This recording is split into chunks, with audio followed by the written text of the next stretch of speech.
Holy crap, it has been so long since I've been able to say this. Welcome to the latest episode of the EHRPG Podcast. Episode I don't fucking know anymore. It's been too long. Literally just look at the YouTube channel. I'm Guru. This is Oda. It is time to talk about the latest things, but first, how are you doing? Doing good. Wait, why did it suddenly go to Oda? I'm Chewy as well, but okay. Oh yeah, that's true. I'm so used to calling you Oda. Anyway, I'm doing okay too. I'm getting over a nasty head cold. You do sound like, yeah. Oh, my nose is plugged more than fucking... I can't think of anything. Anyway, there's two things I want to talk about before starting the anime talk, because, good God, we have so much to catch up on. I think we're episode 65 or 66. Ladies and gentlemen. Either way, it's sexy. Ages. We are actually recording at a decent time. So much to catch up on, but there's something I want to cover. It's the latest episode of the EHRPG Podcast with Guru and Chewy. Because I think it's worth covering. Okay. So, Cover dropped a couple bombs last night. Oh, yeah. First and foremost, they announced that Lab Plus is going to be taking some time off to recover her mental health. Which is understandable. Apparently, Lab Plus was already having a bit of a rough time just before. Her health wasn't too great. And the anniversary week probably pushed that to its breaking point. Right. But the reason why I bring this up is the fact that Cover, a Japanese company, is standing behind somebody and being public about mental health. Pretty awesome to see, considering how long Japan has had a stigma against mental health. Yeah. Right? Yeah. But apparently, according to my friend and a couple others, apparently Japan itself has been stepping up its game against mental health over the past couple years. Okay. But that wasn't the only big news. Yes. One is about the... So Cover... Yeah, Cover and Anycolor, for those of you who don't know, Anycolor is the company that runs Nijisanji. Parent company, yeah. Just how Cover is the parent company. Yeah. They announced that they are essentially going to be working together in the fight against defamation and slander. And I quoted this as saying, while it will never stop it, right? Because it's impossible. You never will stop it. Internet. The fact that this shield has been created is... Well, I'm just going to take exactly what Fubuki said, because the peace of mind this gives the talents is ridiculous. Yeah, so they don't have to kind of fight battles on both sides type of thing. Well, it's not even that they have to fight battles, it's that they know if a battle needs to be fought. They now have both Cover and Anycolor behind them. Like Fubuki says in her statement, I'm glad affiliated streamers can now work with peace of mind. I want to make the content that can be enjoyed by both staff and our entire fan base. Yeah. So that's another great great, like, sort of backing. Well, and just... So I don't know if we covered it, but this fucking really made me laugh. Okay. Remember the depressed Nosagi situation from a couple weeks ago? The one where he basically had a Patreon and he was basically like... Yeah, exactly. And he was basically... He had a Patreon and he was fully doxing as many talents as he could, right? And it just being an overwhelmingly piece of shit, right? And so he commented on this. And he's like, it's beautiful. Somebody just says, my dude, the summary sites part is referring to you. And then he's just like, not really, lol. So somebody replied with, my brother in Christ, selling the personal details as a component of your Patreon does not make you any better than the people giving up for free. If anything, advertising the info makes the problem worse. Making a profit from it. Like, it's just kind of funny. It's just really funny how It's, I guess, a tiny bit ironic. Yeah. Let's like be real. An ironic type of fun. Let's be real. It has the irony of just, it generally made me cackle, if I'm going to be honest. Like, but yeah, those were the two major newses from Cover over yesterday. They literally dropped them with they literally dropped them within like an hour of each other. So I found that kind of funny. That's really cold. Give me a second. Oh. Take your time. I'm going to take the sip of water. Ooh. Oh. But other than that, there really wasn't much worth talking about. Plus, we have so much to fucking cover. Cover. Haha. That I kind of just want to dive into it. Other than that, I'll just take a look, and we didn't have too much new announced anime-wise. I mean, we have, okay, never mind. We have two bombshells. Yeah. Uma Musume, Pretty Derby Season 3. You know how much I fucking loved Season 2. Wait, sorry, you said what? Musume? Uma Musume, Pretty Derby Season 3. Oh, it's the horse. Yes. You know how much I love Season 2? Yes, I remember. Slime is confirmed for a third season. Of course it is. Yeah. Well, I was a little worried since they were going to a movie, right? I mean, okay. But the movie is considered another, so maybe. Yeah. But Slime's considered third season. You remember the anime banished from the hero party and decided to live a quiet life on the countryside? Banished from the hero's party and It's the one where the guy becomes a pharmacist. Oh, the other one that wasn't whatchamacallit. Yeah. Oh yeah, and apparently an illustrator for Niji Sanji does the characters for it. That's why I remember. Anyway, it's getting a second season. Oh yeah. Eurocamp is coming back again too. That's That's season 3. Camp, right? Yeah. You know the show that was airing its 2022 version, the Urusei Yatsura? It's that 22 yeah, second season. It's already confirmed for a sequel. Got a feeling.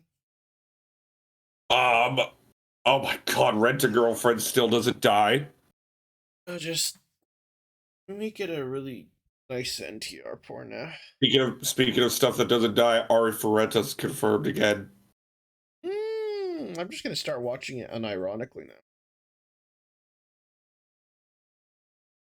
At this point, might as well.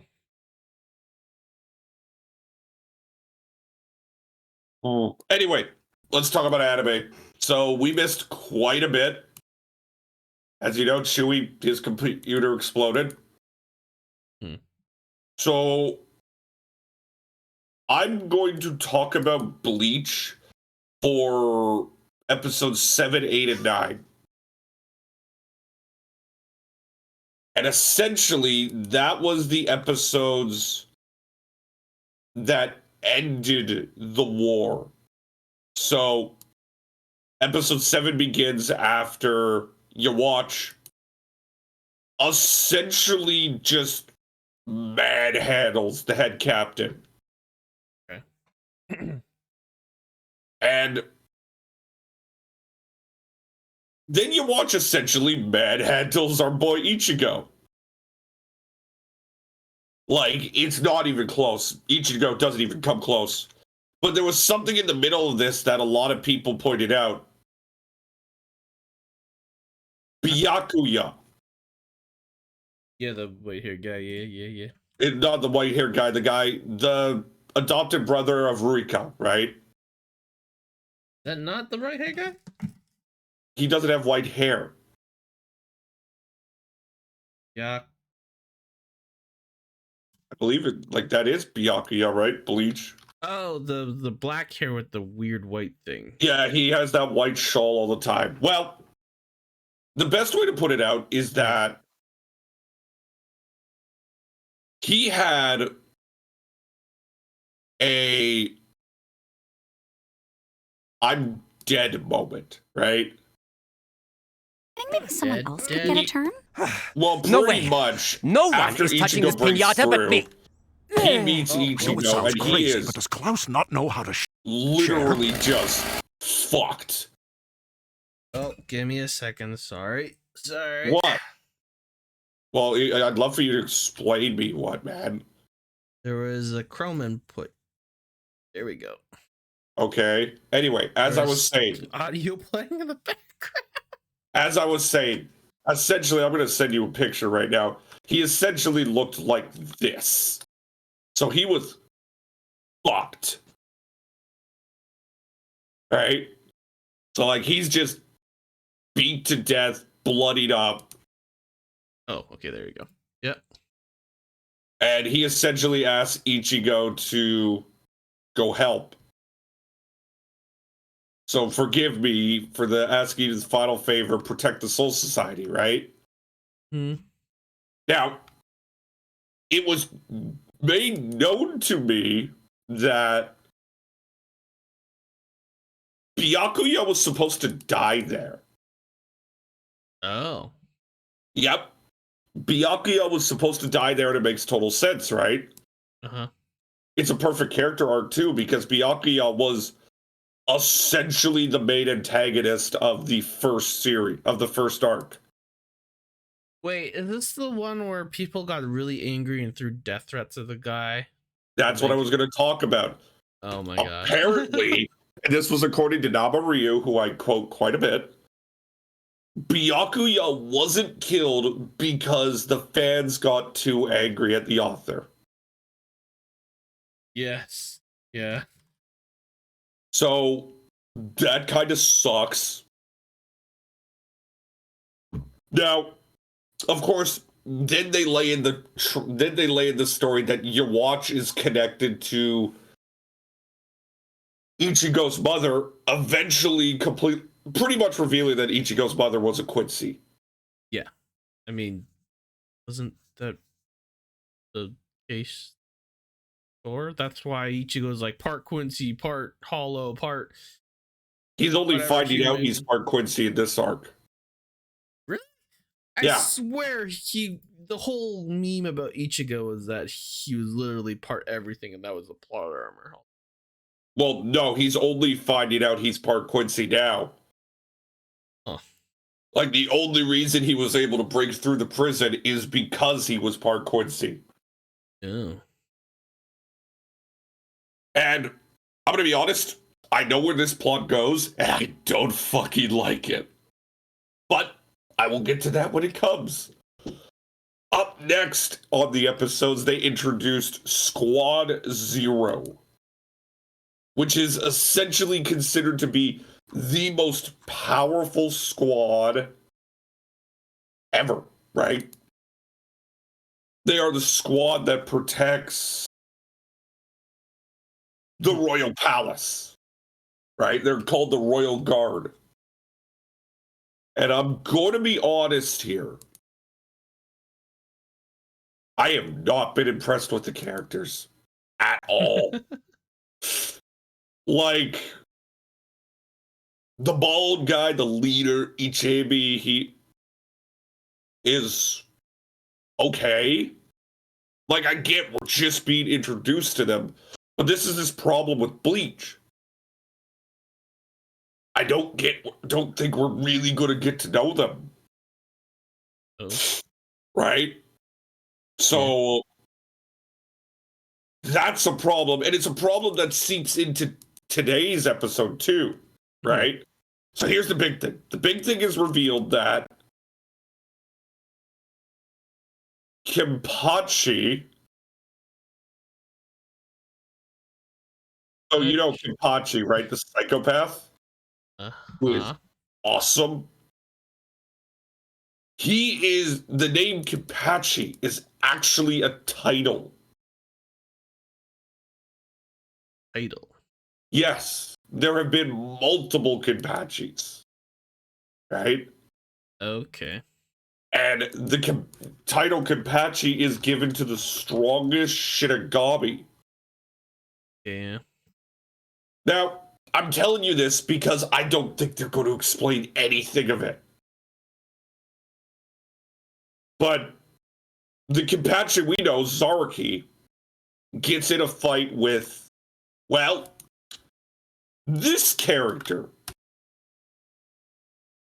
Because it turned out that the character I just linked to you is the first Kenpachi. Okay. Do you remember who this character is, Chewy? I don't. I'm going to take a look. The Squad 11 Captain Medic. Kenpachi Zaraki? Yeah, Kenpachi Zaraki is the Kenpachi we all know. Yes. The character I just is the first Kenpachi. Because again, remember as I said, it's Kenpachi is given, a title. Yeah, it's right? Title. So there have been about 11 Kenpachis. Right? And it's just, I actually really liked it, right?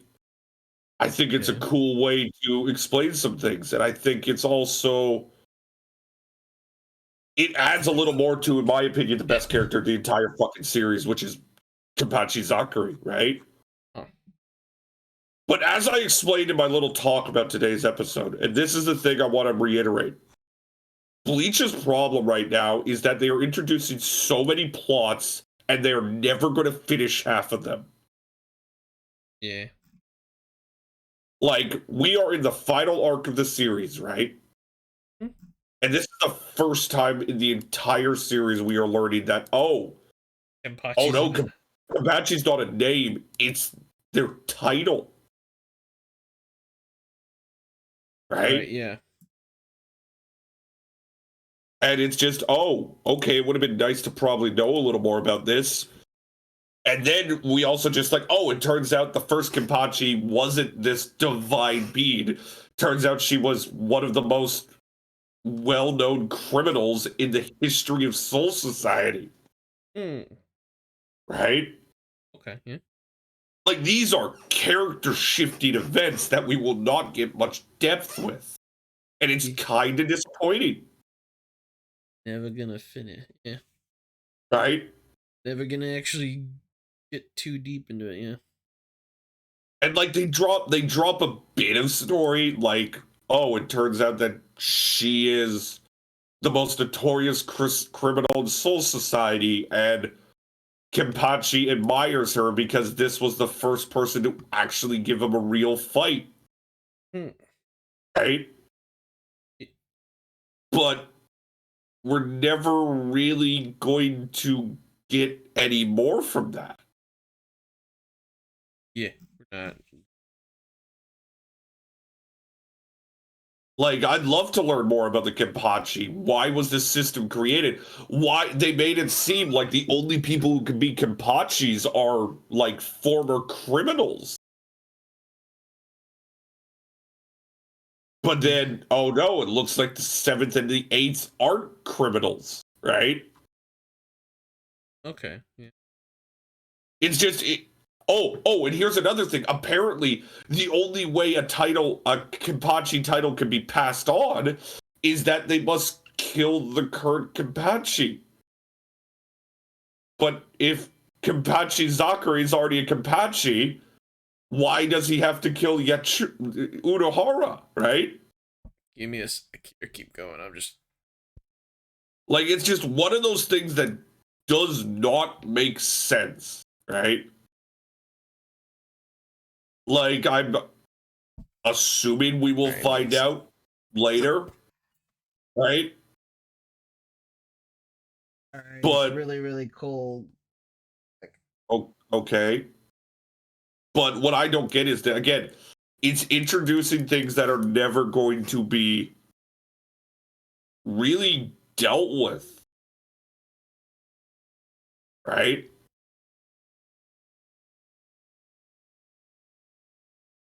Like, it's a... Oh, you know what? Now that I think about it, it's a character turn for the sake of a character turn. The character turn of what? Sorry? It's a character turn for the sake of it. Oh. That's... that's kind of lazy. But no, like, it just generally feels like that. Yeah, and I'm just like saying that seems kind of lazy. Just a little and bit. also, I will say the humor does not... I kind of agree with Namaru. The humor does not mix well with the main tone. Since while we have the Kenpachi duel, we have Ichigo and Dipshit getting healed in an atmosphere that belongs in a fucking Monty Python skit. But no, it generally feels like Kubo here just wanted to have this turn for the sake of it. Because there's nothing in Unohara's character that points to this.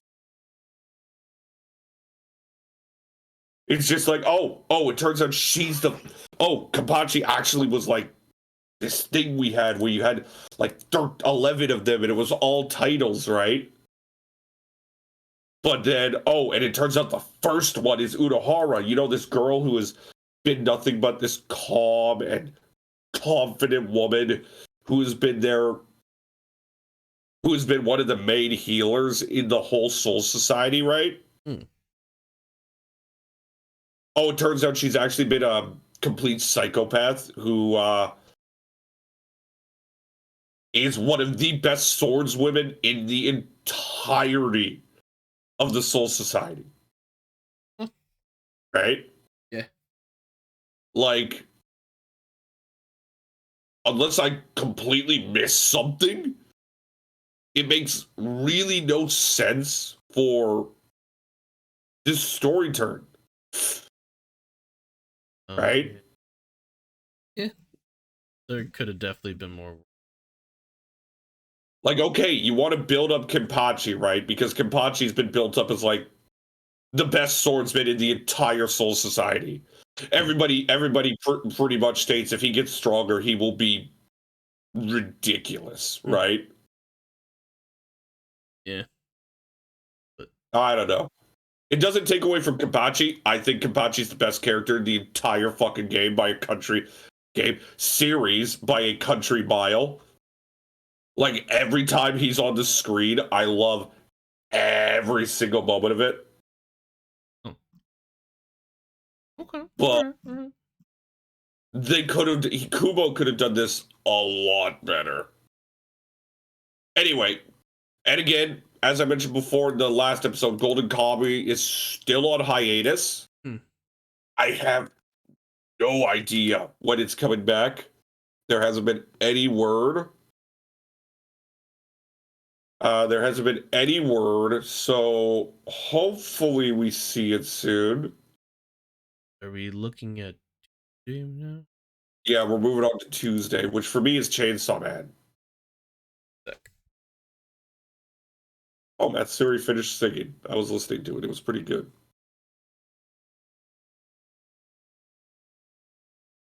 But yeah, I do apologize if I sound a little stuffed up. I pretty much am. But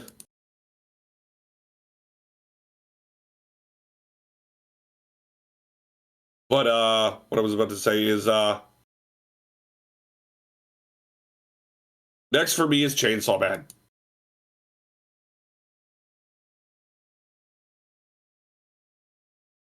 And Go ahead. I'm just give me a second. But Sorry. Chainsaw Man Sorry. is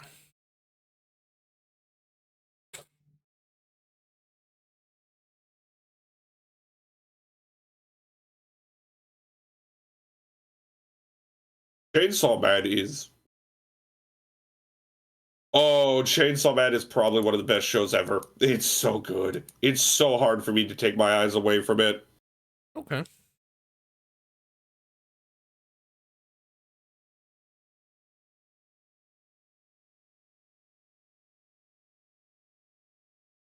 I give me a second. Okay. How do we do that? Evidently. Okay, Chainsaw Man. Chainsaw Man. Chainsaw Man. Where we last left off, like I said, it was the Kill Denji episode, right? Where the devil caught them in a trap, and it essentially really it was Denji must die, right? Hmm. And Denji battles Outlaw it like a fucking boss. He is essentially just battling that fucking thing the whole entire time. And eventually he wins, right? By sheer force of will. And we get this happy little scene of them all together. We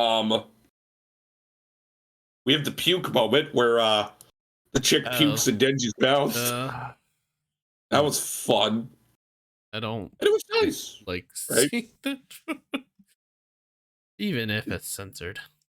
Then it wasn't censored. No, it's censored in the thumbnail and the whatchamacallit, but after that, it's not, Yeah. Still shows up in my. But then episode 8 comes around. And oh my fucking god. Die?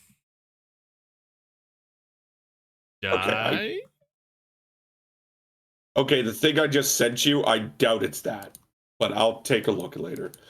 I am kind of curious. But episode 8. It begins with the girl who puked in Denji's mouth saying, hey, I'll help you get with Makima. Right? Oh, okay, yeah, and it's building off the happiness. And then everything goes to hell. Apparently, Makima and her subordinates are shot in the head. Oh. And then the rest of the subordinates that we met in the last episode are shot in the head. Like, everybody's just shot.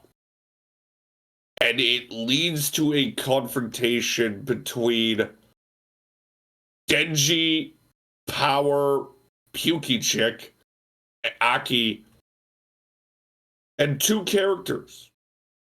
One is the Katana Devil, and the other is this random girl who we don't know yet. And it doesn't go well. Like, they get their ass kicked. By the new chick? No, like the Katana Devil, the new chick, absolutely obliterate them. Yeah, okay. Aki almost screws himself over by failing his contract. Mm. And just the way I put it, it was the perfect kick in the nuts after 2 episodes of really, really good, like, happiness. Like, we had Aki standing up for Denji, we had the group being together, and it was just really well made. We also got introduced to Aki's second devil, Who is the Curse Devil. first up? Okay. And, well, again, the episode ends with them being defeated. Well, somewhat. As the Katana Devil wipes them out. And it ends with Himeno just killing herself, essentially. And again, it's the type of emotional writing that I really like, because it's a sacrifice she knows she has to make. And after that, when you see the Snake Devil kill her, and you just look at the silence and she's just gone. There's no body left. There's nothing. Oh. All you have is just the eye patch. And that's how episode 8 ends. Right? And it's... Chainsaw Man, I feel, is like one of the bigger kick in the nuts that I've ever seen.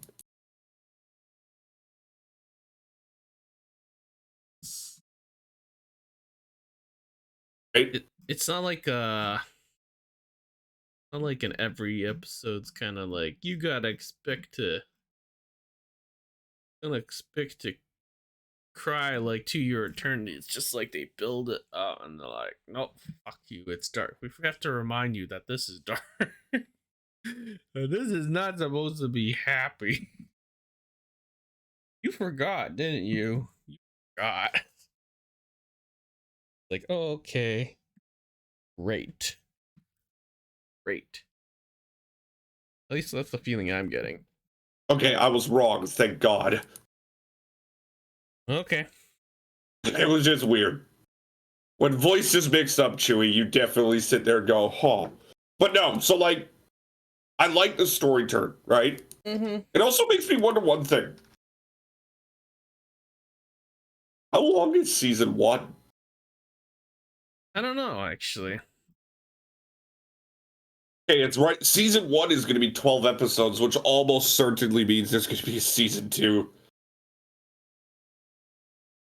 Okay. But, like,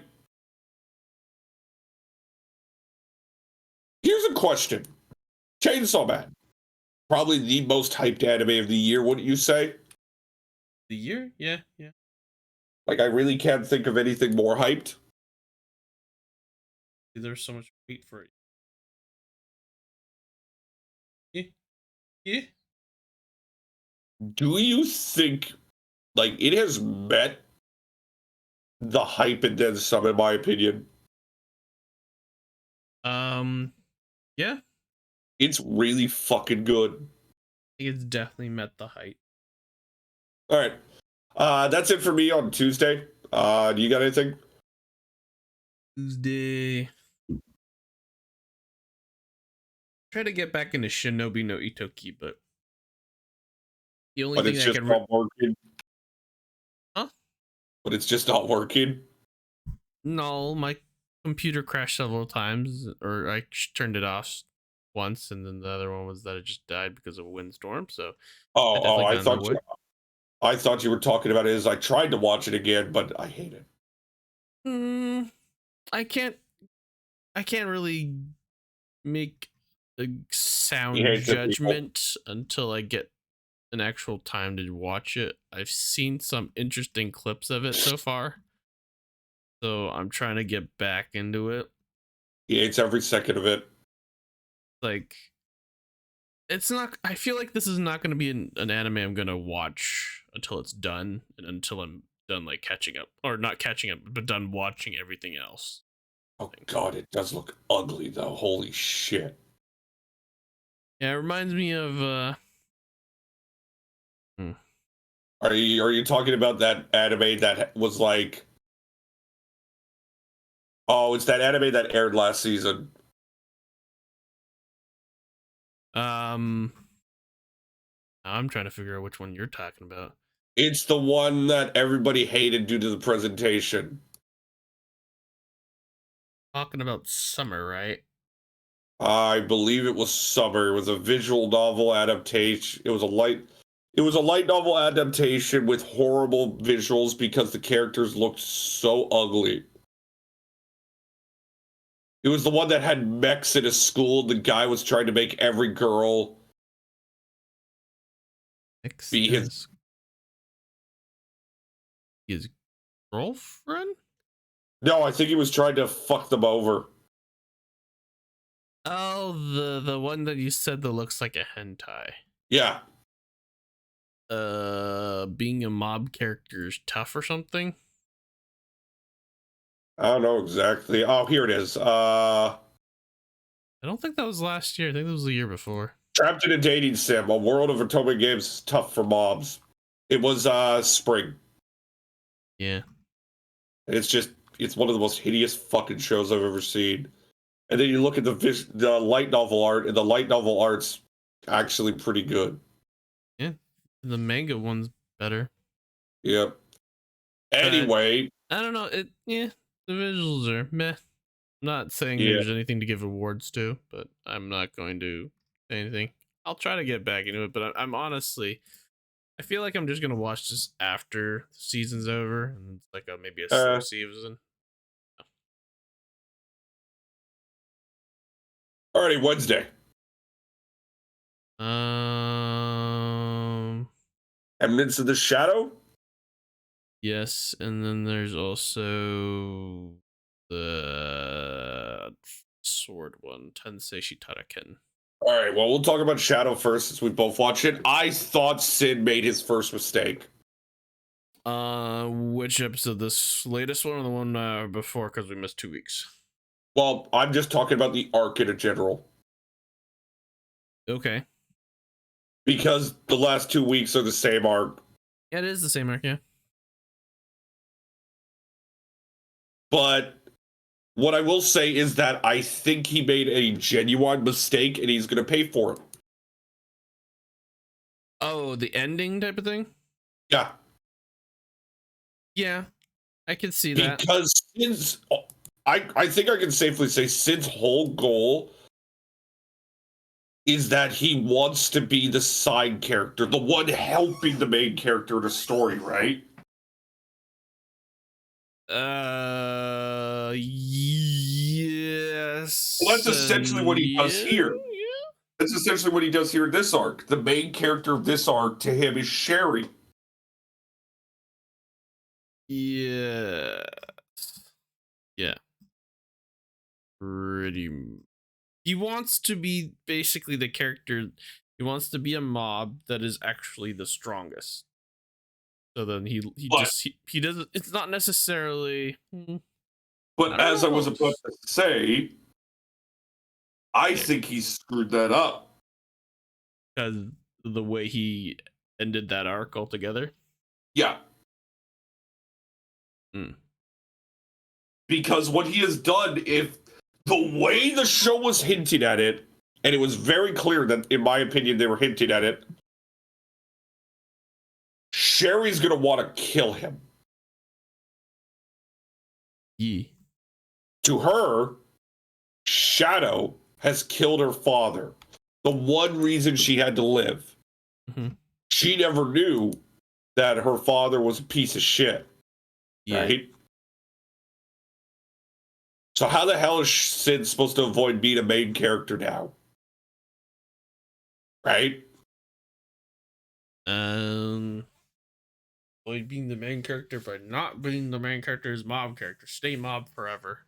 But it's impossible once Sherry is literally like, you are the person I want to kill. You are the story. Yeah. Right? You are the strongest. Well, it's not even the fact that he's the strongest. It's that I mean, the strongest kind of is why he's here he now. is the target of her story. Yeah. Right? So, like, it's impossible for Sid to be the mob, to be the side character.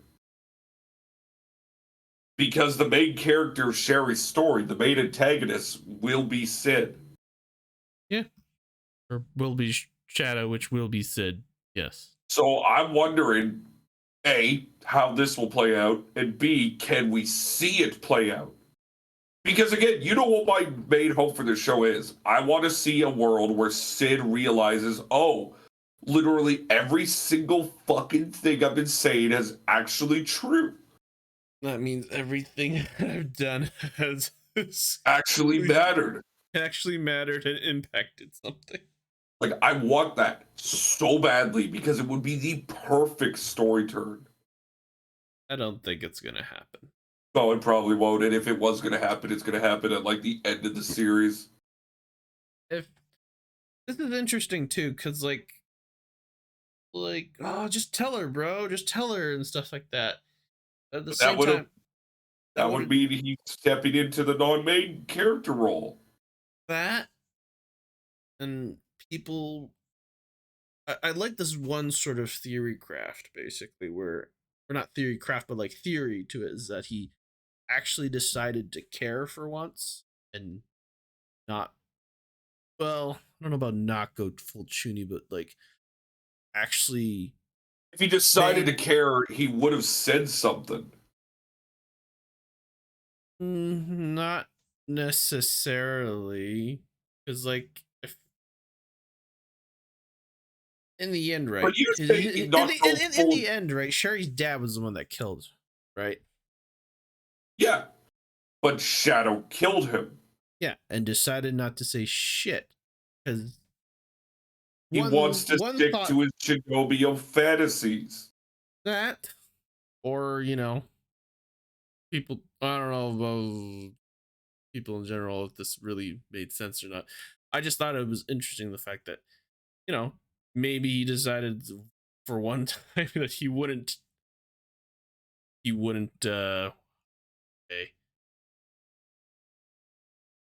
I don't remember the full comment now.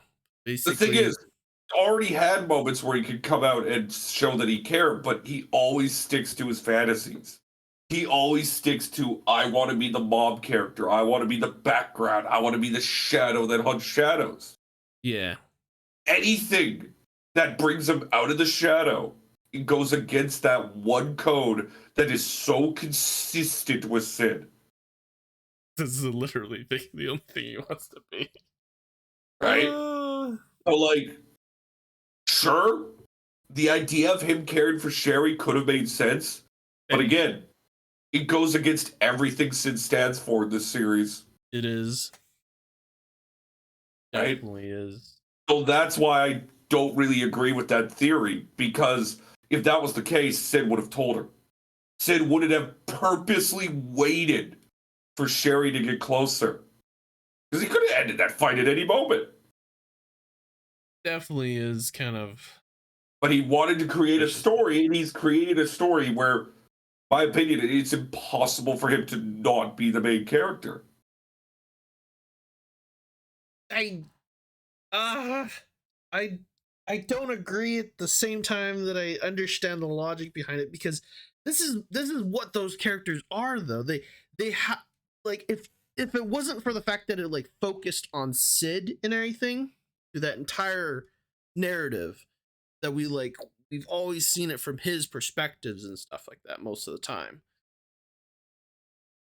I feel like if you had just dropped in on this, Marcel, at the very beginning of a manga itself, and you had no outer context at that point, yeah, he's he might be part of the main story itself, but it almost feels like if you never, it's this like boss that you won't ever see.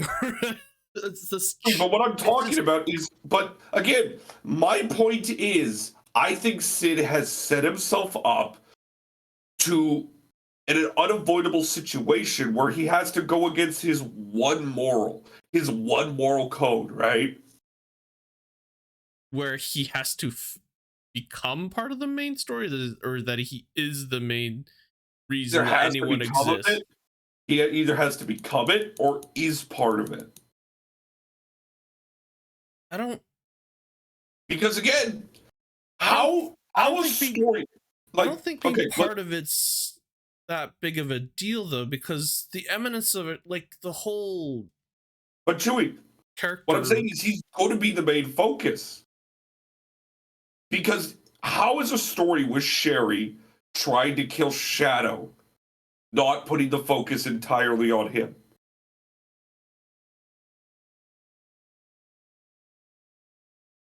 Like, the only way I can see him half avoiding it is if he introduces Sid into the equation. And he is supposed to be in two places at once. And if that's the case, you're pulling a lot of strings. Shit, I feel like that's probably it, though. It might be it, and I wonder how they make it work, but I am interested because I want to see Sid conflict with his inner turmoil because they have stuff there that could work so well. Like you generally have a main character. That's just gonna happen though, because Sherry's already still has this sort of lax. Well, I don't know about lack, but like sort of a Sid's still sort of special to her, right? Unless the show is literally fucking with us, Sherry wants to kill Shadow. And even with, like, you know what I just said, right? About how he could maybe pull it with, like, Sid and Shadow and, like, be Sid in one place and try to create a Shadow clone, right? But that's only if she ever anticipates it. Like, I feel like he doesn't even know that she hates, or I don't know, it's implied that she wants to kill him. Also, how is he supposed to avoid showing that he's Shadow? Eventually she'll find out. I still feel like there's something. I still feel like there's something worth arguing about the like part of him, like saying that he's part of the story. I feel like the character that he's always been being part of the story isn't the big deal. He doesn't want to be the main event. That is true. And any story where Sherry is trying to kill Shadow turns him into a main event. Let's see, like again somehow finesses this out, or somehow Diablo's cult just like conveniently finesses him out in a sense there. I don't know. I feel like this.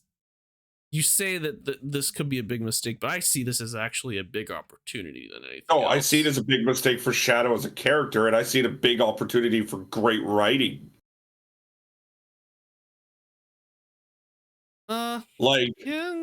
Again, it is impossible for Shadow to not be a main part of the story now if Sherry ever returns. Unless the show is completely fucking with us and that Sherry doesn't want to kill Shadow. Anyway, you had the sword show. Yes. So there was the sword one. So back at it again. I think the last episode I talked about. What was the last episode we talked about? I think they had finished doing the raid and everything. That dungeon with the goblin. They destroyed the dungeon master and the demon and stuff like that. We get introduced to some new characters with like a dwarf that basically recognized the main character teacher Shisho, the magic sword, being an Evo weapon, whatever it's called. Basically it was a weapon of like that was not only magical but like capable of being sentient, I think, or whatever, and like or could evolve rapidly in a sense.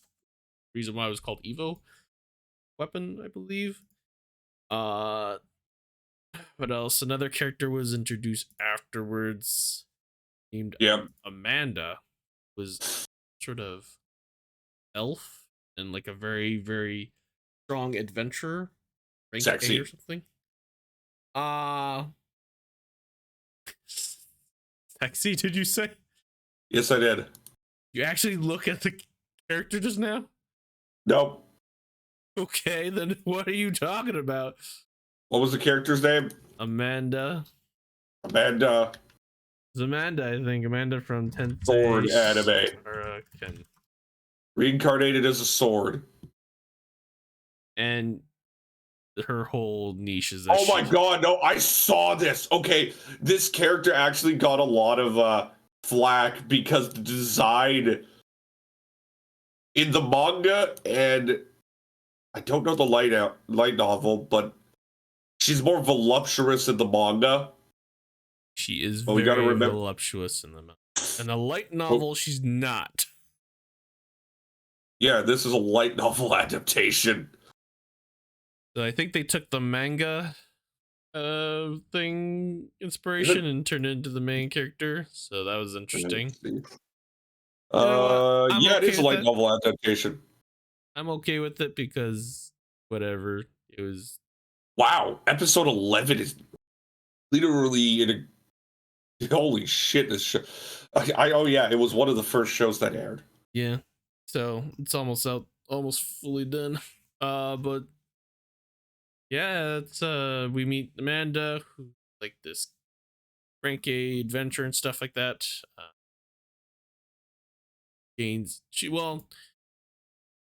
Gets interested in Fran and stuff like that because she has some past history with Black Cat tribe people. And her whole gimmick is that she's also like a big, not a Shotacon, but like children, thing. So that's the thing. Turns out Fran wants to try to rank up in the guild, so she takes the rank test. I believe they're rank right now. So rank guild tests are different. You have to go into a dungeon with a guild a guild test party or something like that, like a group that will guides and also their guardians at times too. But it's not just going to be by yourself. There's going to be like other parties as well. They'll be taking the same rank up test as well with them. Holy fuck, the Warriors are 11-1 at home and 2-10 away. Yeah. Sorry. I just wow. And the Mavs are 10-3 at home and 2-8 on the road. Okay, continue. I just needed to get that out of my system. NBA is being weird right now. But oh yeah. So doing their introduced to some temporary side characters for now in this new arc where they enter a dungeon to do their D rank test. Supposedly supposed to be, quite easy or not quite easy, but like, simple enough for them. Amanda decides to tag along as an observer because she's interested in Fran. So there's that. Kind of we basically watch them traverse towards the dungeon itself there. There's no time skip. An episode. And in one of those episodes, I'm pretty sure Fran fought one of the other party dudes that were doing the rank up test, called Dragon's Roar or something like that. And beat crap out of them. And then Amanda decided to take on Fran, and she was very close, thanks to, of course, Shisho, the sword's guidance, but like not really okay, not really his powers in a sense, but like with the presence of the sword, Fran can use his magic and stuff like that. So Fran wanted to actually fight Amanda without help from her Shisho teacher. So Fran kind of went at it and was able to sort of not really land a blow, but like it was considered a blow in a sense there, even though Amanda had this special nice skill that would allow like any sort of was damage or magic for nulled, one attack or something to be nulled, then for a certain time limit or something, it had to cool down or something like that. So didn't really work out. The other team, whatever parties got inspired, even the party that's supposedly just watching them test wise got inspired, did all challenged Amanda. And then they decided to go into the dungeon, and turns out, easy. First 5 or so floors is pretty easy. There's just bugs. Supposedly a den full of trap spiders. And then they get to this one floor, I think the 6th. Oh, throughout the entire floor walking, Amanda's like basically explaining magic skills and martial art skills and unique skills to Fran and technically Shisho, even though nobody knows there. And it's a very interesting world at it. Kind of stereotypical in the sense that there's the martial arts skills that you kind of can pour mana into in a sense there, but don't just learn sometimes from just doing whatever. You sometimes just learn from the moment in a sense there. Flash of inspiration type of thing. Yeah, they kind of just get into that type of thing, skills that aren't considered martial arts or magic or whatever. Magic itself, the whole levels of magic and the combination magic. And then finally it gets to the 6th floor area, and they start to have more difficulty with everything. With no 6th floor. The spiders themselves are not just regular trap spiders anymore. They are now the evolved forms of called trick spiders. And the one thing that definitely, as a result, stood out was the fact that shouldn't have had any time to evolve, though, because this dungeon is a dungeon that's utilized by the guild. It's the guild itself, or whatever, or sorry, a guild that the Adventurers Guild often borrows or utilizes to test out these parties for the rank up test stuff. So they usually clear it out in the end, so never chance for the spiders themselves to come back or have enough time to come back and sort of, how to say, evolve in time for the next. So something fishy going on there. Conveniently, 2 of the Dragon Roar party dudes gets poisoned by some kind of confused toxin or whatever by the spiders, and they're just like running off down everywhere away from the exit and stuff like that. And they go down an area that hasn't been checked for traps by the by one of the mentor whatever guys, and they accidentally like bump into Fran. And they or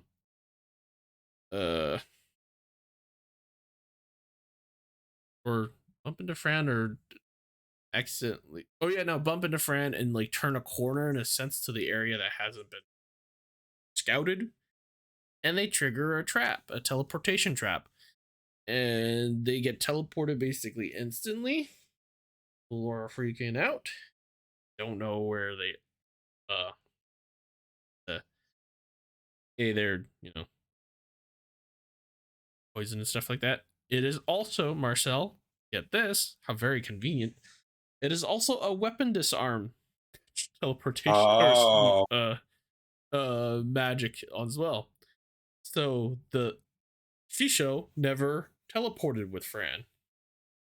As a result, Fran doesn't have the magic and stuff that Shisho has access to. Which is a majority of her skills, even though she to herself become a magic swordsman class. Her actual skills are quite, I don't think there yet. I believe she's borrowing most of the spells that she have access to from her teacher. So they're like, oh, no need to freak out too much. They should technically, this dungeon should have should technically have like some sort of there's like it's not a program, but there's like a pattern in a sense there or something that they can tell where they were teleported to. So they were like, okay, based off the map that the guild gave us or something, this teleportation any teleportation traps or something, or whatever, this one in particular should have went to this other room, so they ran off and they don't find they don't find them in the room that they believe the teleportation circle had taken them to. So they were just listing off possibilities like, how is that possible, blah blah blah blah, unless somehow for some reason there's a dungeon master, which shouldn't be. It should be an unoccupied dungeon. Like, the parties just go in, rank test, clear out the monster, leave, let the monsters sort of come back slowly, and then the party goes in, right? Well, absolutely. Then there was a thought of, well, what if there was a dungeon master, and at that point, what if there was okay, in this case, whatever, if there was a dungeon master for this dungeon in particular, it would more than likely be the strongest monster that could spawn in this that could spawn within this type of dungeon, which is like where spiders are, right? So they're like, there is one particular monster in mind that could do that. They could have altered everything with the dungeon. The teleportation circle could have went somewhere else altogether. And that is apparently the final evolved form of the trap and trick spider monster line. That is called the trickster spider, which is basically an arachne. Is that the right word? Arachne? Like the spider from I Got Reincarnated as a Spider? So essentially it's a spider with a human body. Human female body, yeah, top part at least. At the front. And yeah, so then it cuts over to Fran and the two dudes there, just kind of realizing where they are, and look up and see these big, like, red eyes start popping up, like 8 of them. Crazy looking lady pop up.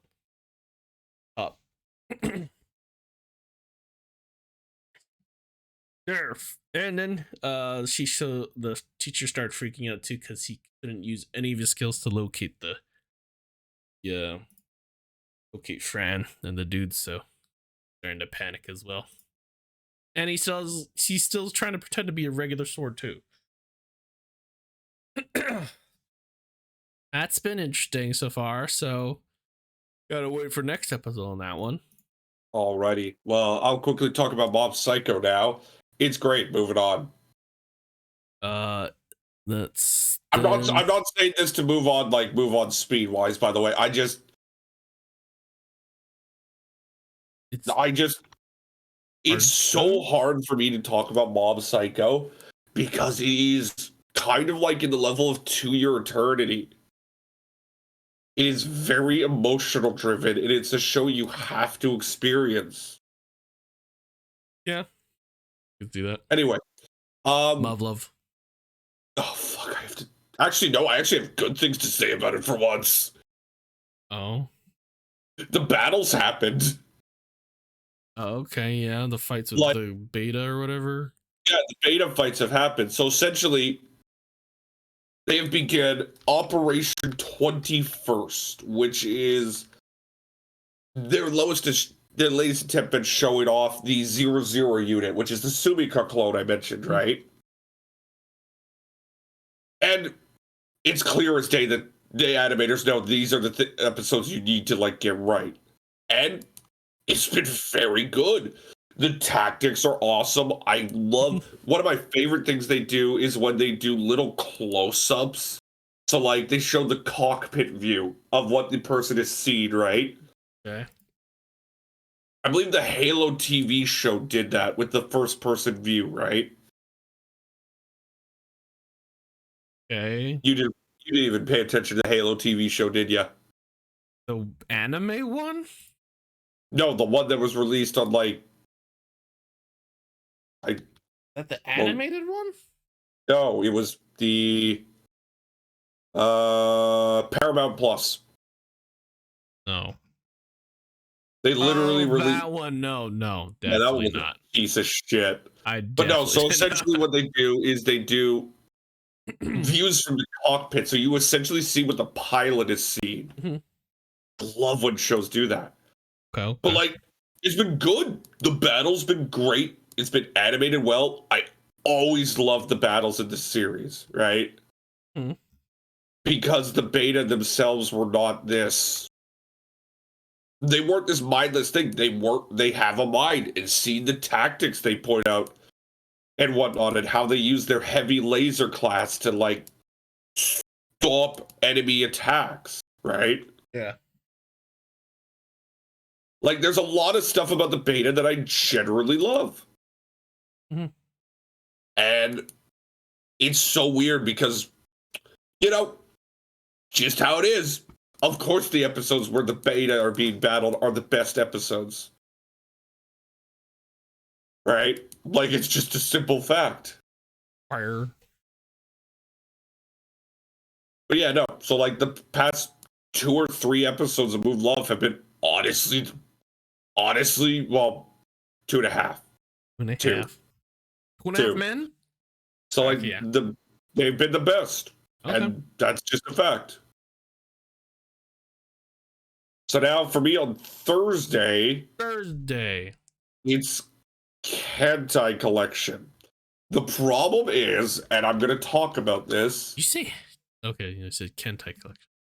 Hentai Collection. Oh, I thought you said Hentai Collection. Now, Hentai Collection Season 2 has been very good. I have enjoyed it. I've already mentioned how much I love the animation improvements and whatnot, right? Yeah. Remember, this is an 8-episode series. Okay. It had a delay due to production circumstances. Oh. Yeah. All right. Let's move on. Yeah, there's nothing happening, which kind of sucks. Okay. Just 1 second. We're at an hour, mate.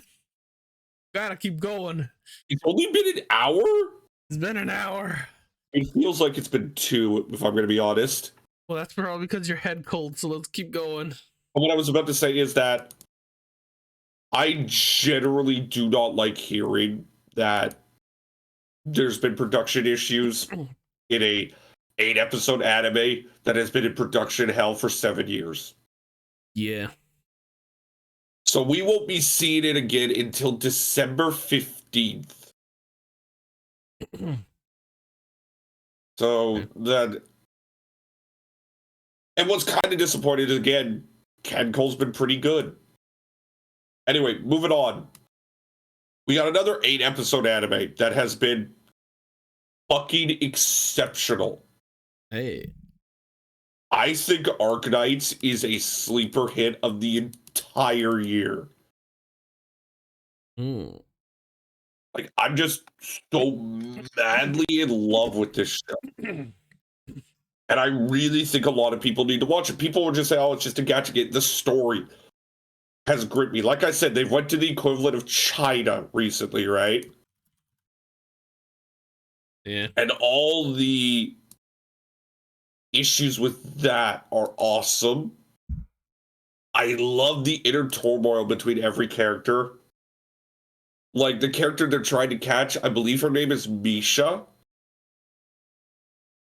is trying to run away because to her, Rhodes Island is just going to drop her off to the Lungrim crowd. And the Lungrim have done nothing but, be pieces of shit to the infected. Yeah. And then you have to work her trust, and then it turns out Misha's father is actually who they want, and they want to capture Misha for the sake of it. There's hints that the main Lungrim soldier is related to the leader of Reunion. And It's exciting. It's animated beautifully. I can't believe I'm saying this, but I generally think Arknights is one of the best shows of the season. I mean it. I do. I think it's that good. And I want more. I generally want more. I never thought, I'm gonna be straight up. I was watching Arknights for the meme. Oh, it's a mobile game anime, right? Nope. Turns out the mobile game anime has a really good fucking story and insane world building. Yeah. Alrighty. For me, that would bring me to Legend of the Galactic Heroes. We're on Friday now? Yeah. I only have one show on Thursday. And this is the last Friday show. Normally exposition and talking doesn't intrigue me, but I can't get enough of just listening to what every character thinks of, the little political plays. Because so like I mentioned, we're in a situation where the Empire and Furzin are trying to set up a way for each other to screw each other, right? Okay, yeah. And that is based on letting the Emperor be kidnapped and taken to the Alliance, which allows the Empire to declare war on the Alliance and invade Alliance homeland. Under the pretense of we're taking our Emperor back, right? Right. Like you get the idea there, right? Yeah. I kind of understand that, yeah. But of course, Furzin has been working with the Earth Cult, and they're trying to screw over both. Well, actually, no. One person in Furzin's working with the Earth Cult. One person with Furzin is trying to screw over the Empire. Yeah, okay. And Yang calls all of this.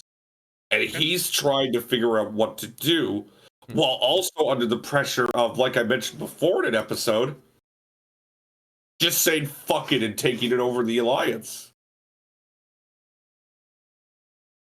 Right? Because that's the thing. Oh, sorry, I yawned there. But wow, do you think the show's that boring? No, I'm tired. The thing is, Yang could legit just take over the fucking Alliance.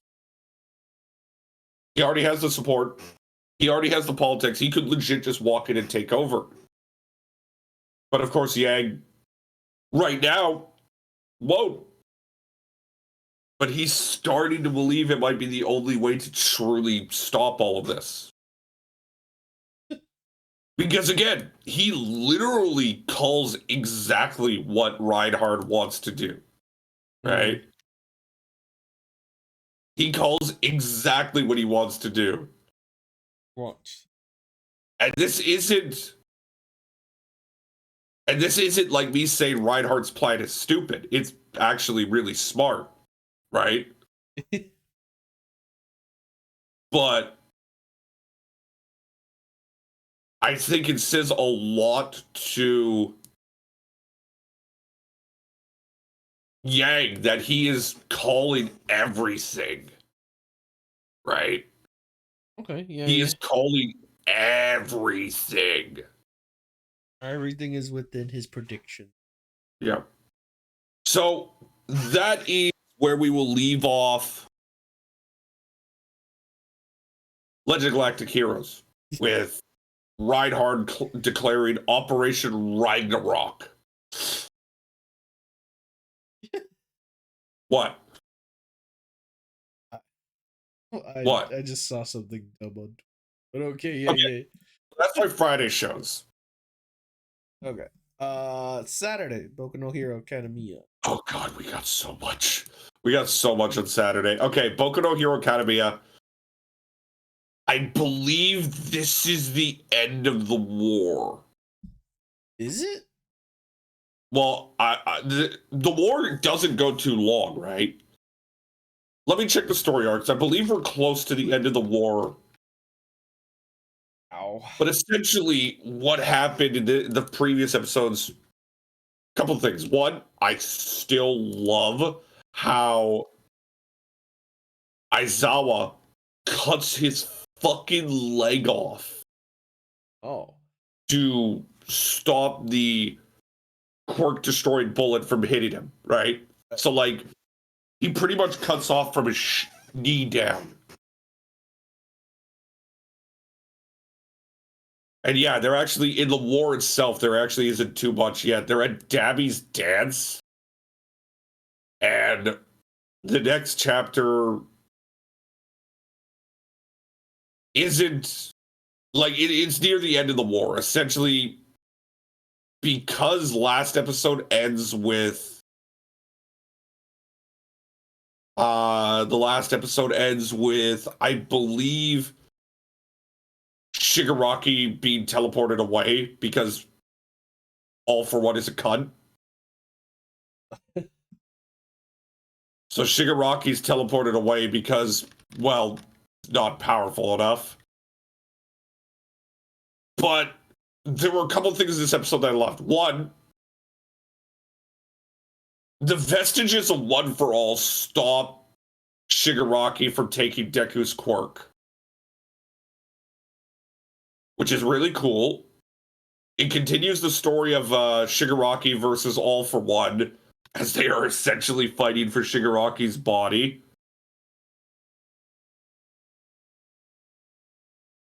And it's starting the fall of the heroes.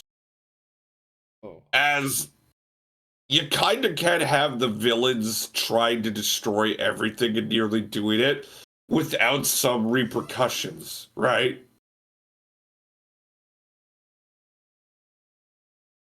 But essentially, the main half of the episode ends with, like, Deku and Shigaraki. They're knocked out. Now, the finale of this episode actually goes to Uchaka and Togo. Yes. With Togo attacking Uchaka and asking her, what does she want to do? Right? Because Togo, again, I mentioned before, my hero writes villains in a way that makes them more than just stereotypical evil psychopaths. Except,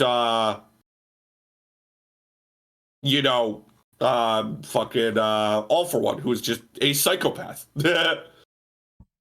All for One? Yeah. It's All for One. One for All is All Might. All Might, yeah. But what I was about to say is that the interesting thing is how Togo, her question is legit.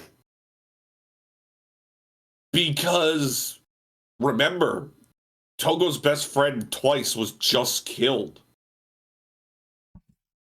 Her best friend twice? Yeah. The villain twice.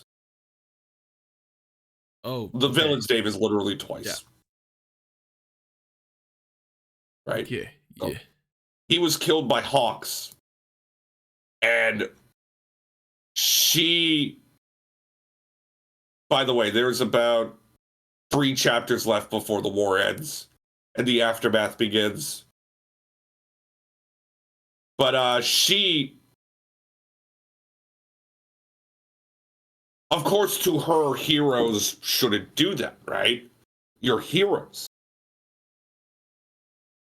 Not knowing the situation that this is a war, life and death, right? So she goes to Otaku and asks her straight up, what are you planning to do? Give me 1 second, need some water. Jesus. And it's essentially implied that if Uchaku answered in any other way than she did, which is save everyone she can, Togo would have killed her on the spot.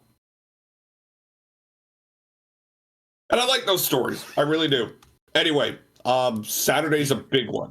So let's continue with it, right? Like everything. Yeah, so up next for me, I will mention Utarameo. It's good. It's not great.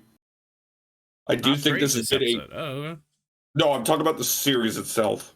oh, the series altogether. I see. It's one of the things where you can't avoid it because you are essentially adapting a 100+ hour game. Right? Okay. But at the same time, you look at Arc Knights and you're like, this Arc Knights is not the same way as Utarameo. Because it wasn't a story game with a whole bunch of hours and a whole bunch of different choices and stuff like that. Different choices, side stories you can hear. I guess. I feel like, I guess. Like Arc Knights is like just a straightforward. You play the game, you get the story. What do you mean? Utarameo, you can miss a lot, and they cut out a lot, right? They should have just went the sort of 5 and 4. Well, I mean, Persona 5 cut out a lot too. Yeah. But if you want to say anything, Persona 4 Golden, that actually is really good. That one was. No, not Persona 4 Golden, the anime. I'm just, never mind. Persona 4 Golden sucks.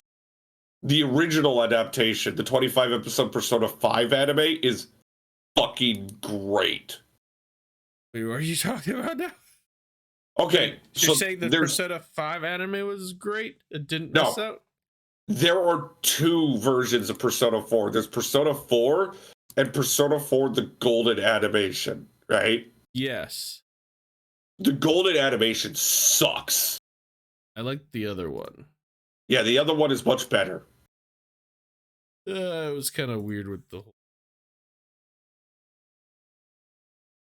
Well, the main problem with Golden was the episode length. Golden was 12, while the original anime was 25. Yeah, so they kind of felt like they were in a rush both. Oh, they had to rush. But no, Utameo's been good. I generally have liked it. It's been a fun finale to a series that I've kind of fallen in love with. But I feel like I'm just sniffling this entire time. Spy X Family is fucking ridiculous. I love it. They're doing the tennis championship arc. Oh, okay, yeah, that's the one where they have to go undercover. The Lloyd and Yeah, Lloyd and the spy girl that's trying to fuck him. And it's just kind of hilarious, and I love every second of it.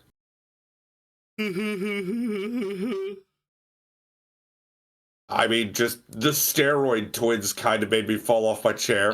Yeah. Forgot about them. Oh, the tennis was funny. Yoramushi Pedal exists. I've said before, I'm trying really hard, but this show just does not get me anymore. I want to just watch the Slam Dunk movie. Yeah, that was announced. I want to see it at this point. But yeah, no. Because you said Yamushi Pedal. Okay, yeah. Uzaki-chan has become very fucking good. Yeah, okay. They're pushing really hard the idea that Sakurai is graduating, right? And leaving. And Usaki's like, oh God, he's going to be gone. I guess I need to confess with him and whatnot. And it's, they're pushing that. But they're pushing it in a way that just works, right? And I really, really like it. But the funniest fucking thing, Sakurai goes home to his parents, right? For the first time in a while. Yeah. His dad literally would not call him because he wanted to get frisky with his mom. Oh. And he ended up knocking her up. Oh. And Sakurai has a little sister. LMAO. But might I point out, the mother's 46. No, 48. Wow. And the father's 46. Wow.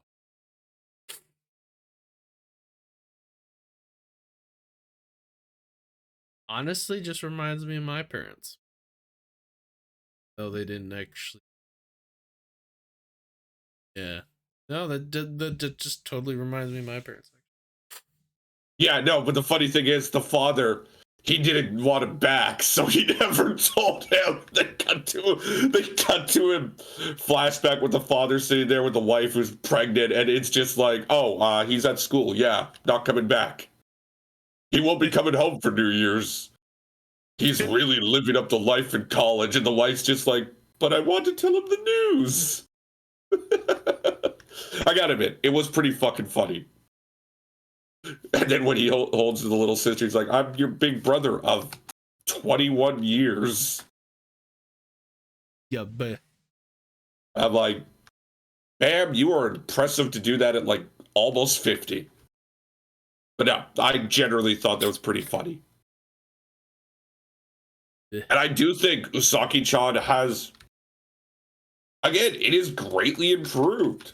I do really like it. And I think it's taken up a step from season 2, in large part from season 1, in large part due to the fact that it's focusing a lot more on the relationship and introducing that timeline, right? okay, yeah. Also, you know me, overprotective fathers are my fucking jam. You have quite bias towards this. Fuck you. Anyway. Am I wrong? What? Am I wrong? What are you saying? Am I wrong? But no, what are you claiming I have? A bias. On what? That character type. But is it a bad bias? No, like your bias, like you have a personal connection and you like them for that reason. I wish I had a personal connection, Chewy. That would mean I'd be sitting here with a family and kids by now, you fuck. No, like you have a personal sort of, well, it doesn't necessarily need to be that type of connection. I'm more saying. I really wonder would I be an overprotective father. Anyway, let's talk about Arumaku. Sure. Been okay. I can't deny my interest has diminished just a bit. The last, oh god, there's still the Harvest Festival, right? So I think the problem I'm having with this show is it's a little too all over the place. It's gone to that area where we have to split our. It's a big class. I could see why you could think cutting down on the class would be probably a better idea, but I think I understand the reason for it. So it's one of those things where a show runs into an issue like we want to give everything to all the characters, but we also have a ton of fucking characters. And in this sort of Like, situation, My Hero runs into that issue every now and then. ooh, what? My Hero. Oh no, yeah, definitely. Especially when it's like, oh, they're all over the place type of Right. thing. Like that's usually most of their arcs is like they're all over the fucking place. It's only ever so like But with most of the test ones or arcs, something where it's like, okay, we but can. what I will say is with most of the arcs, My Hero does keep the main story focused for the most part. That's fair, yeah. Iruma-kun feels like there's an arc, but it's not always implied. I think they Yeah, it's realize not that there's an always arc. clear. Yeah. It's not always the main focus, it feels at times. But at the same time, it's like, we exist. I don't know. I thought the last episode was pretty decent. We're seeing everyone's results of their training, right? Yeah, not bad. I thought it was funny I'll that say it's bad, but I'm gonna be honest. I It's didn't not say that you thought it was bad. I just said not bad. like the first 3 episodes had me interested because of Aruba's story with the pink-haired chick. Great. Pink hair. The crazy girl.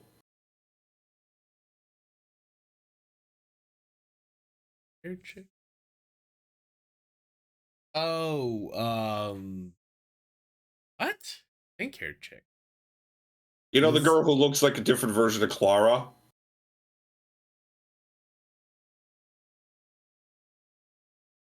Bachiko. Oh, right, yeah. Master, yeah. Okay. I think it was the last episode was, cool. Revealed their they revealed the strongest duo so far. Is what I'm looking for. Secret weapons. Secret weapons. Being that they have the ability to trigger the evil cycle, which is very interesting. Cool. Cool. Damn. Okay, let's. Anything else? My computer has too many tabs. Okay. Blue Lock. Um, Yeah, Mushy Pedal was on Saturday, but Blue Lock or Bochi the Rock, which did you Bochi want the to Rock is literally Existential Crisis, the anime. And I love every second of it. saw a clip of when they played and interesting. There's good music. But what I will say is Bochi is so Minato Aqua, it isn't even funny. I feel like you should just be taking notes. I feel like the writers just what is Aqua's fan base called? Oh god, what is Aqua's fan base called? They called Aquakins. No, Aku Kid is her construction company. Their fan Uh, base is called Aqua Crew.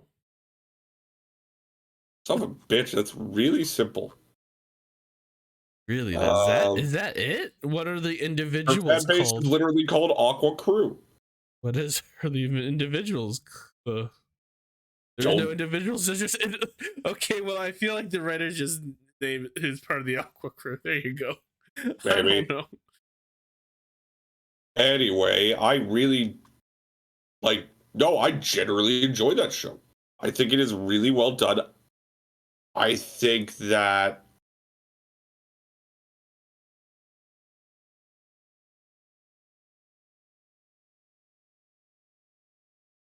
yeah, no, I just think it's really good. And when it comes to Blue Lock, I think Blue Lock is at its best when the games are played because they remove the stupid fucking bullshit of like, oh, this is gonna find the best. No, fuck you. It won't. You are fucking stupid. Everything you said is contradicted by the way you play the fucking games. So fuck off with that fucking nonsense. By the way, how are you supposed to create a real striker when everything that's happening in Blue Lock will never be played in the game? So everything he's learning will not be applicable to when he plays soccer or football in real life, you stupid fucking idiots.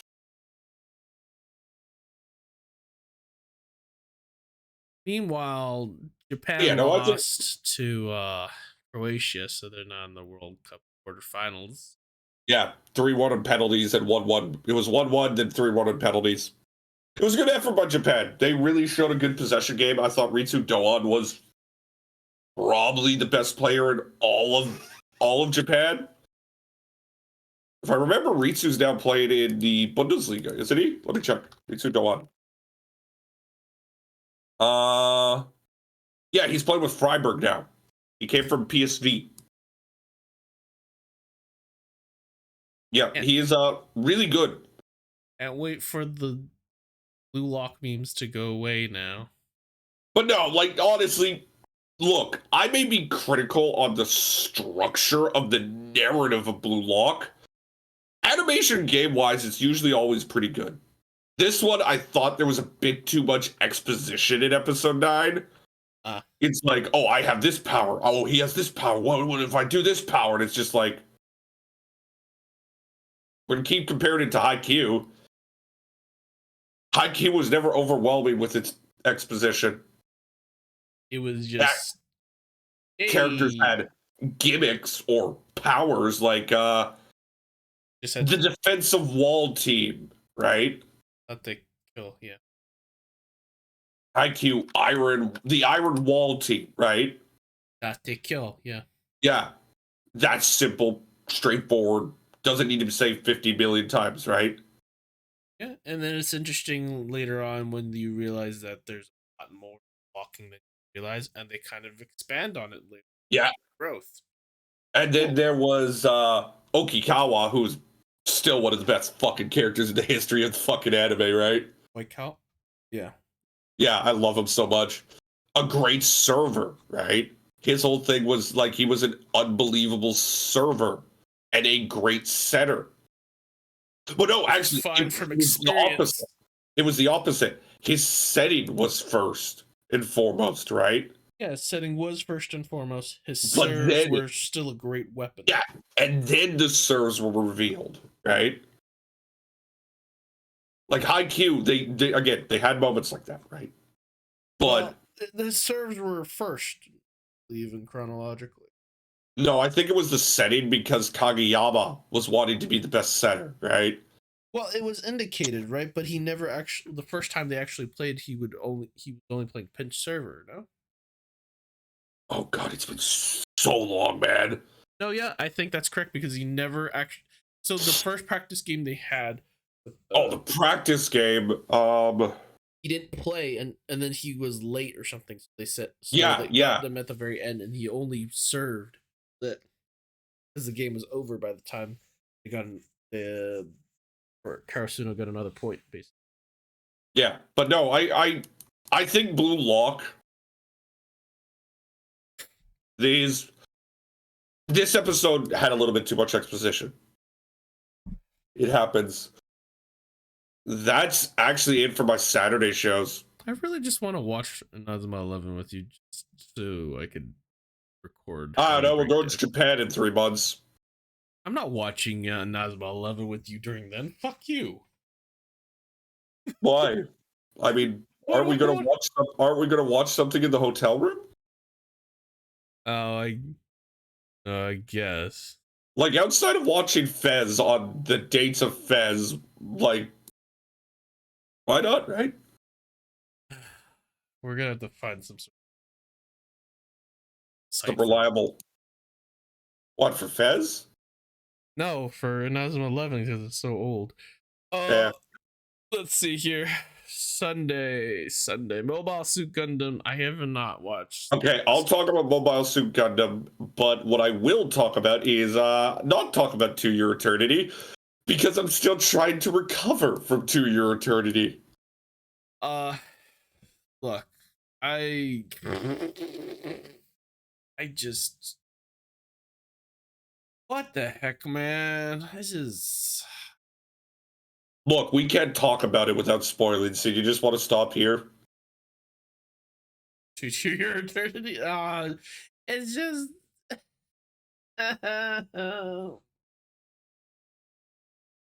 We legit cannot talk about it without spoiling, so should we just stop the talk of To Your Eternity here? I feel like I already spoiled other stuff, but sure. But do you want, because if we can talk about it. I mean, it's sad. That's literally all I can say. It's all sad. My friend Sabu calls it Sadness Eternity. Anyway, I'll talk a bit about Mobile Suit Gundam since I did watch last episode. I didn't. I will say the latest episodes essentially are Filler? They're not filler. They're pretty much revolved around the fact that Mayuri is trying to start her company. Okay. Right? All right. And she's battling through that stuff, and Shantikik, you know, the blonde Persian guy, right? He reveals he's trying to stop it, right? He's trying to take it over. And the way the episode is handled is very interesting because Shantikik talks in a way that he doesn't give a shit about Suletta. Suletta is not the problem. Suletta is not anything he cares about. What he cares about is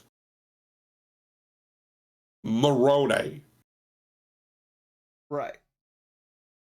Morone is who he cares about because he feels regret. He feels regret that he wasn't the one that saved her. Okay. Because in little reveal the episode, it's revealed that he feels a distinct pain towards her because he did not like the fact that her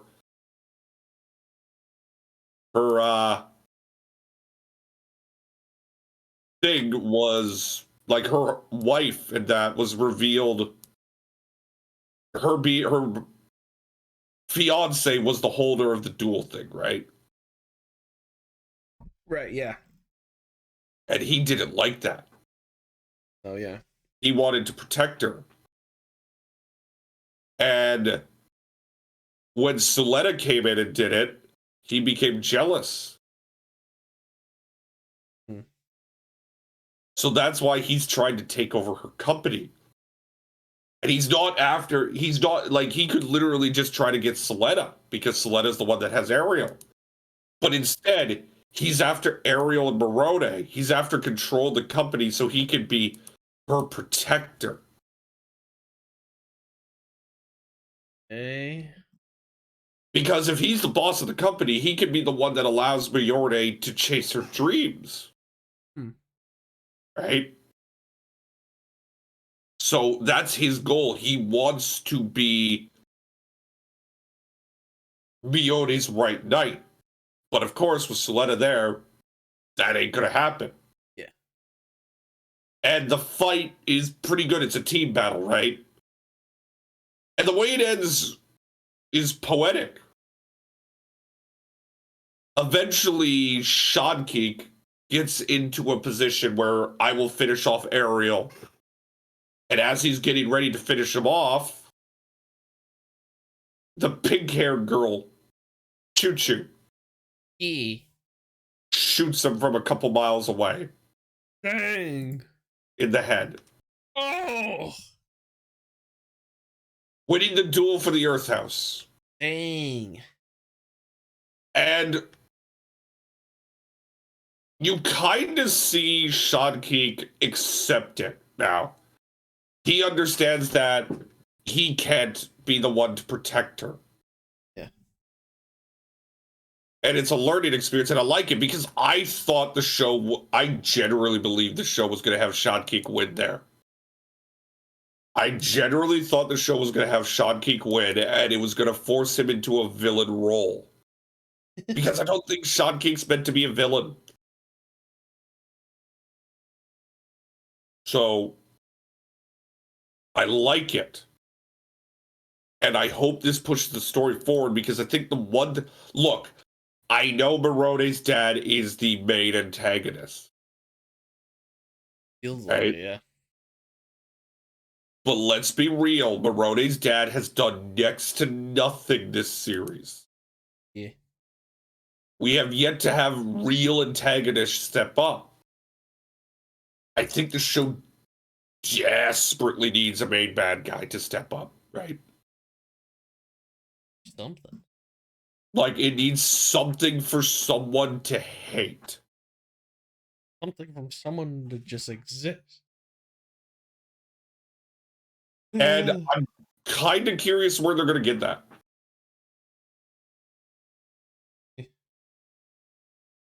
But overall, I do think Gundam Witch from Mercury is very good. I've also pretty much come up to the conclusion that Soletta's a clone. Yeah. And I'm going to also come to the conclusion that there's not only their actual Soletta in Ariel, a bazillion other clones of Ariel of Soletta in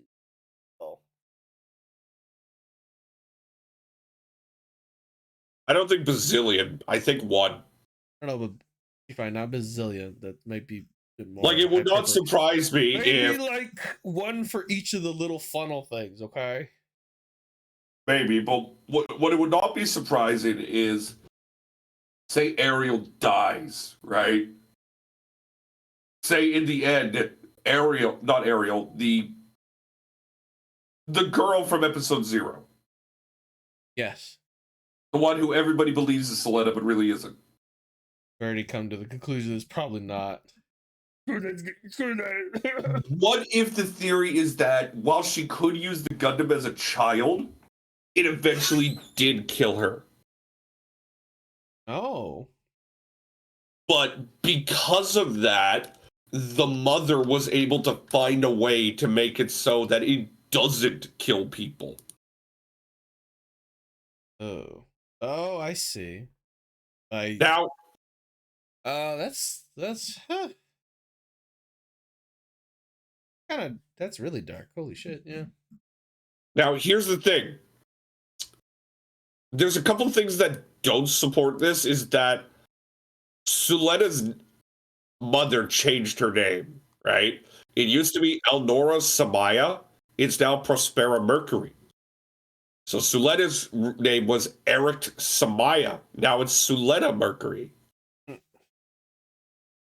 Look, the theory is loose, right? But I think what I like about this show is that it can bring in theories like that.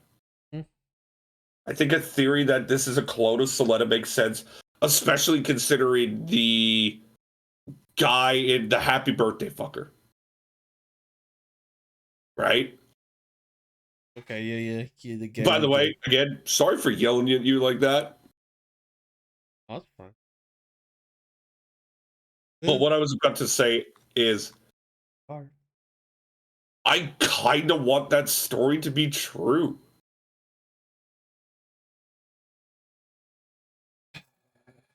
Like, I kind of want Soletta to be a clone of Eri.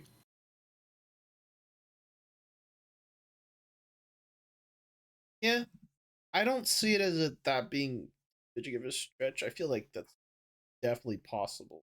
I don't think it's a stretch. I 100% do not believe it's a stretch.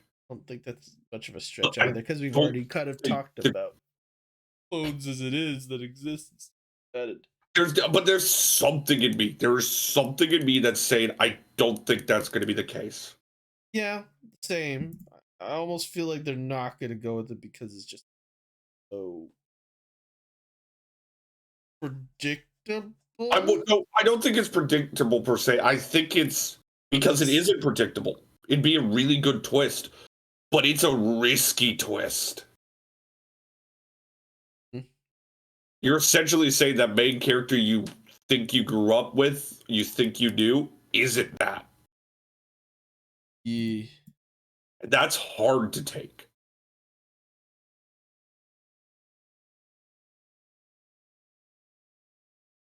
So, I do hope that's the case, but I'm not certain it will be.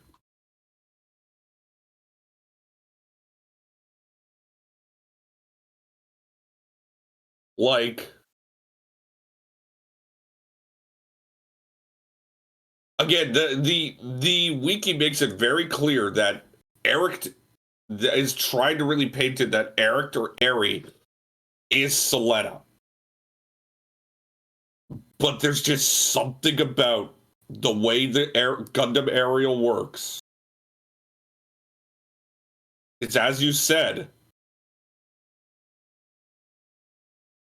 Maybe the mother did something really dark. I mean, Gundam was never always that. Like maybe the mother did something really dark.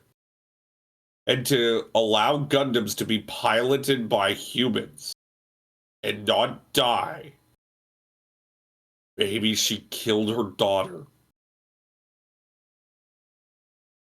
This just reinforces the theory that the anchor this opening is for a Gundam or people than the brute. It's very interesting. And I think that's why Gundam is so which from Mercury. I always say which of Mercury. It's which from Mercury. Yeah, is very strong. I feel like you could probably just, if you've never watched Gundam, I feel like this is a very good entry level. I really think this is very noob friendly Gundam. I also think Iron Blooded Orphans is a very noob friendly Gundam. Yeah. That the diagonal scream. Anyway, I think that's a perfect way to end this episode. I think this was actually one of our better episodes. Sure, it's been almost 2 hours. I kind of just want to die now that I have to. Well, wait. But Chewy, aren't we ending the episode now? You already did, Marcel. Goodbye. Well, thanks for listening. Bye. This is episode 66. Alrighty. Have a good night, guys. Look at booty. Is it over? No, but look at booty.